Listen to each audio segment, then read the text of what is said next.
In 2004,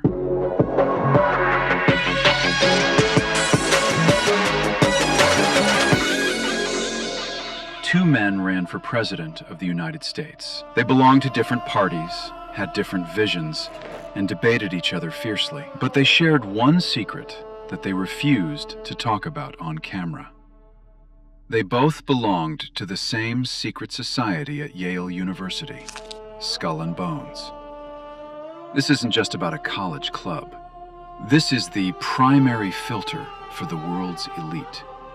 From Wall Street CEOs to CIA directors, the leadership of the modern world is often decided before these students even graduate. Today on Epic Wealth, we look at the University Gatekeepers and the secret networks that turn students into the architects of the global economy. Subscribe, and let's enter the tomb. At universities like Yale, Oxford, and Cambridge, the real power isn't in the classroom, it's in the selection. Societies like Skull and Bones or the Scroll and Key only take 15 members a year. They don't look for the best grades, they look for power potential. They want the children of diplomats, the heirs to billion-dollar fortunes, and the high achievers who are willing to keep a secret. Once tapped, a student is initiated into a network that provides them with something money can't buy: absolute loyalty. In the world of Epic Wealth, this is the ultimate social capital. When a bonesman needs a $100 million loan 20 years later, they don't go to a bank, they go to a fellow bonesman. Across the Atlantic, the system is even older. The Bullingdon Club at Oxford and the Cambridge Apostles have been the training grounds for the British elite for over a century.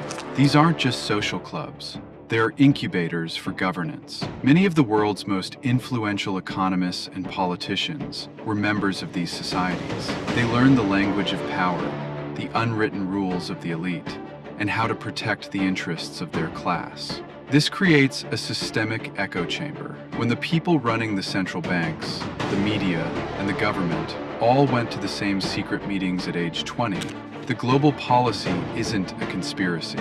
It's just a conversation between old friends. India has its own version of the gatekeeper system. It often starts earlier, at institutions like the Doon School, known as the Eton of India. The DOSCO network is one of the most powerful alumni circles in the world. It's a network that transcends politics and business. Similarly, the elite circles within the IIMs and IITs act as a modern gatekeeping system. While these aren't secret societies in the occult sense, they function the same way. The Alumni Trust creates a closed-loop economy. If you didn't go to the right school, you aren't just missing a degree. You are missing the vouch that is required to enter the highest levels of Indian corporate wealth.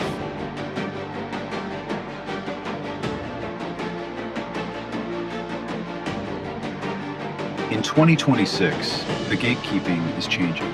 The old stone tombs are being challenged by digital secret societies. We are seeing the rise of invite-only networks, like the Portfolio, or private crypto alpha groups, where the selection is based on net worth and technical skill, rather than family name. But the goal remains the same: exclusivity. These digital gatekeepers are the ones who get early access to seed rounds of the next trillion-dollar tech companies before the public even hears the name. The tomb hasn't disappeared.